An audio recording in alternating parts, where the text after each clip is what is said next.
a podcast where science and actionable advice intersect to help you live a better life.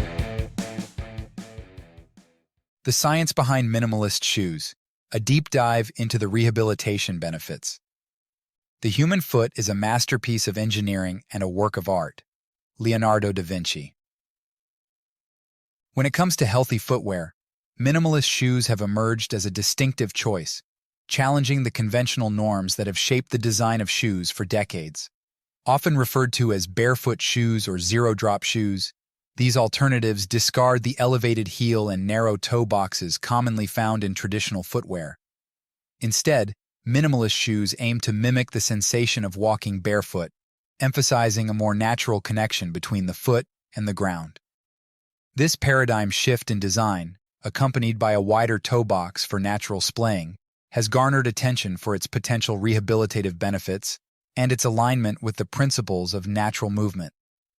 The benefits of minimalist shoes include improved sensory feedback and proprioception, better foot strength, reduced risk of falls and ankle sprains, improved posture, a more natural gait, and even reduced pain.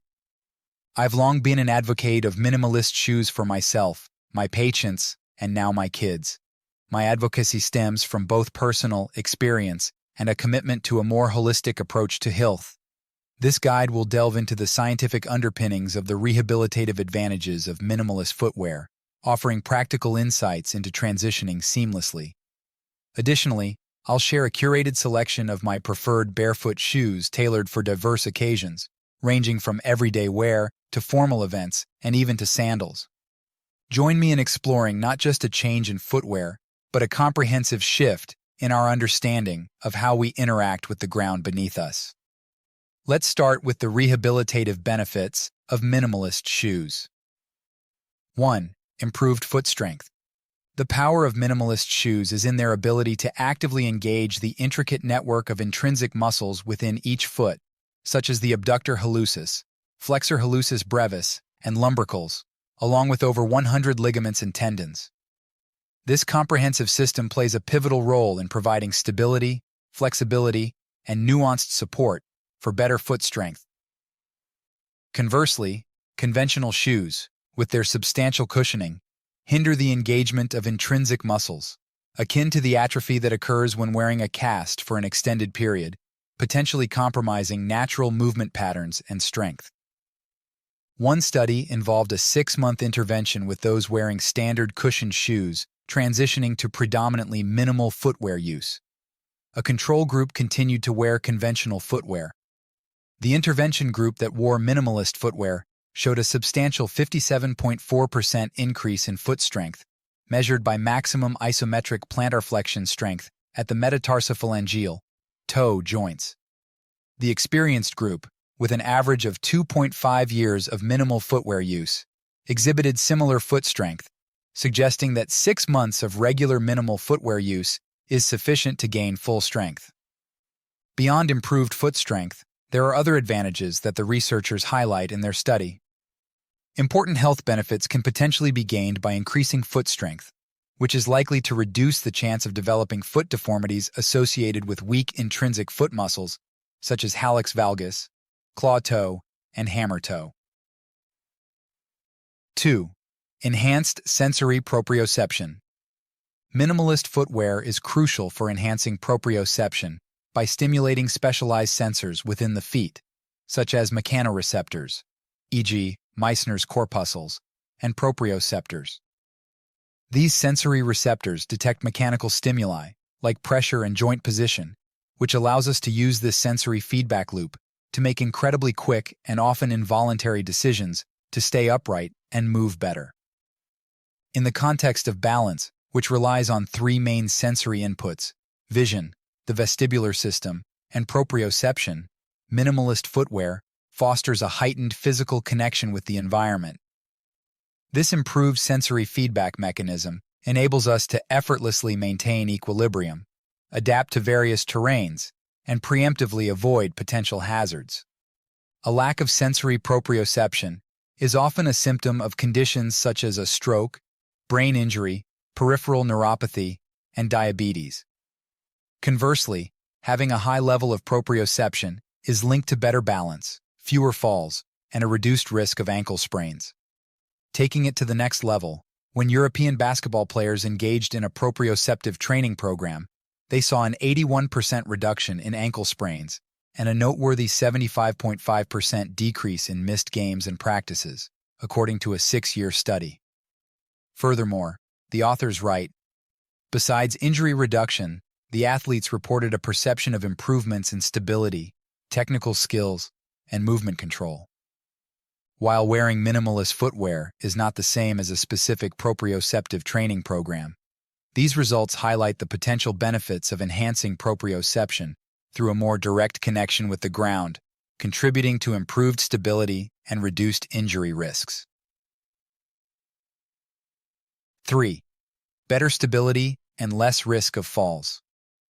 With the words falls, skin, and independence being the 3 most common words in rehab, the significance of minimalist shoes emerges as a potential mitigator of one of the most pressing health issues: falls.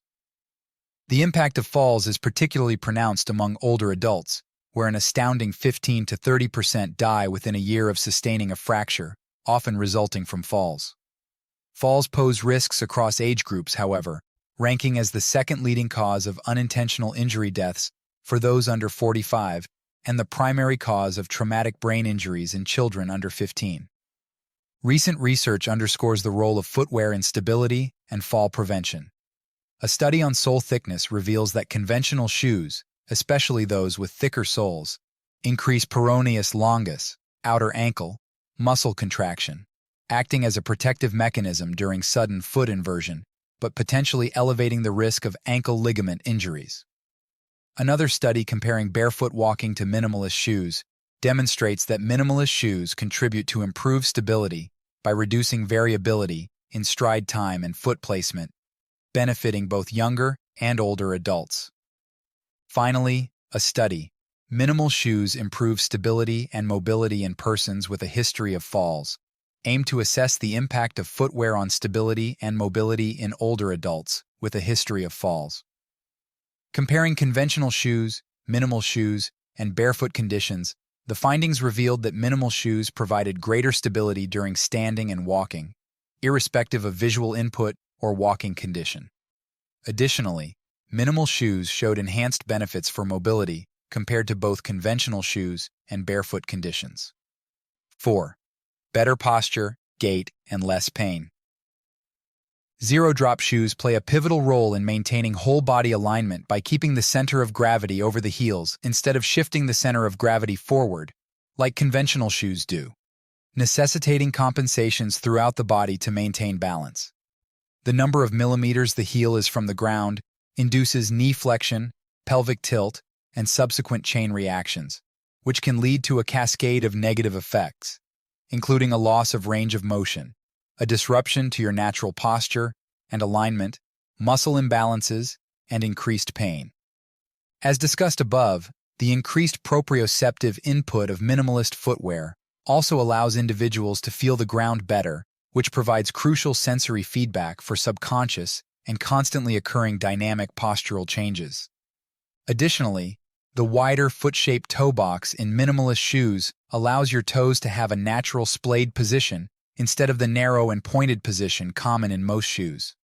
Not only does this splayed position provide more stability, just as widening your stance improves your stability when picking something up from the ground, but avoiding a constant pointed and compressed position of the toes increases the risk of toe and foot deformities, such as bunions, hammer toes, and neuromas. Minimalist shoes encourage shorter, quicker strides with the midfoot or toes touching the ground first, spreading impact forces more evenly and allowing a natural gait compared to the typical heel-first impact of regular shoes. While minimalist shoes aren't a panacea for your posture, gait, and reducing pain, they may help by improving the body's natural alignment, reducing the need for compensatory movements and potential cascading effects. This approach enhances proprioception, enabling dynamic postural adjustments, and the wider toe box contributes to stability, decreasing the risk of toe and foot deformities. So we've established that minimalist shoes have many benefits. Now let's discuss some considerations for transitioning to minimalist shoes. Should everyone wear minimalist shoes? While there are a lot of upsides to going minimalist, it's not for everyone. Several factors need consideration before making the switch, including ankle range of motion, foot strength, overall foot health, and one's medical history, particularly in cases of conditions like diabetes, peripheral neuropathy, or a high risk of falls.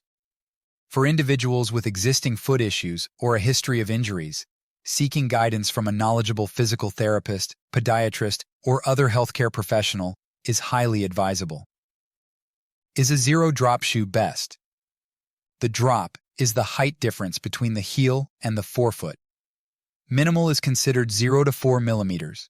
Moderate drop is around 6 to 8 millimeters.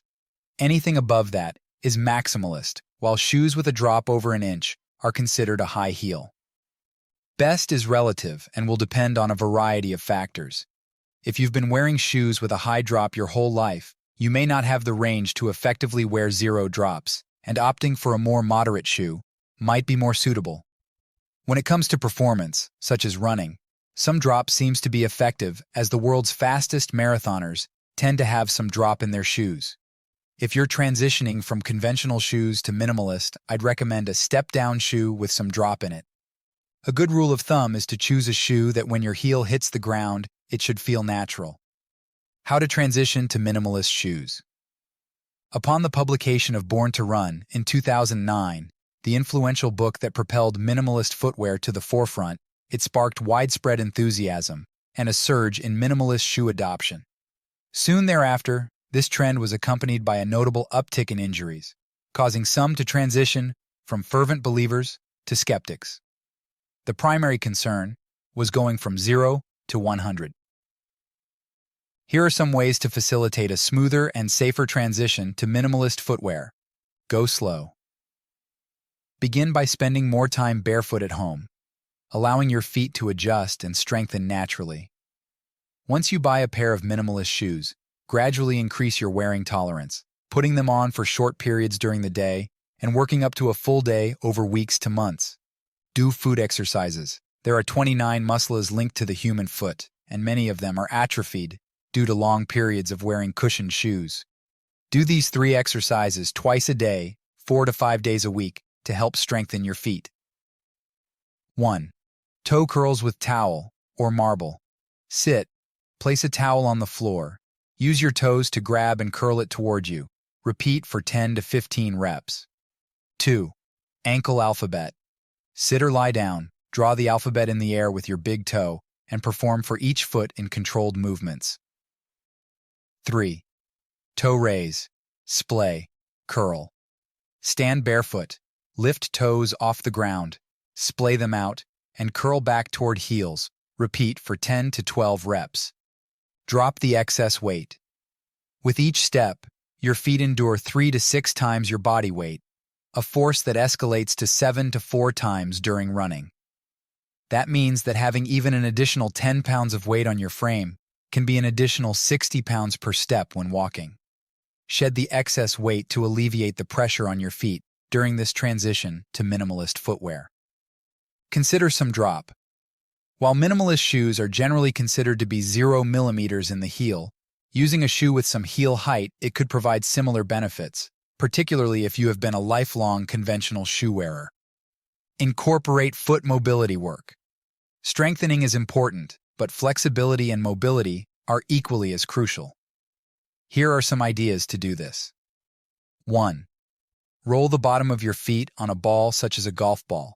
I keep one under my standing desk at work for this reason. 2. Use toe spacers at night to get your feet used to a wider toe box. 3. Stretch those calves. If you've worn conventional shoes, or worse, high heels, for most of your life, then your calves are likely tight. Stretch them out with a classic wall stretch, or lowering them off of the edge of a step and holding for 30 seconds at a time. 4. Massage your calves and the muscles surrounding the arches of your feet. Better yet, get a massage. Takeaway. For years, conventional shoes have prioritized comfort and support, often featuring cushioned soles and elevated heels. Minimalist shoes, on the other hand, focus on mimicking the barefoot experience with a thinner sole and a zero-drop design. The research behind minimalist footwear has found that it improves foot strength, proprioception, posture, and gait. Minimalist shoes can also help reduce the risk of certain foot pain conditions. The transition to minimalist shoes might not be a walk in the park, pun intended. Your feet, weakened by years of pampering, need time to adapt. But with a slow and steady approach, you'll be reaping the rewards in no time. Your feet and body will thank you for it. Thanks for tuning into the Growth Kit podcast. If you enjoyed this episode, please subscribe and leave a review. You can check out my website at mindbodydad.com and subscribe for more weekly insights sent to your inbox. You can also follow me on Instagram and Twitter at mindbodydad.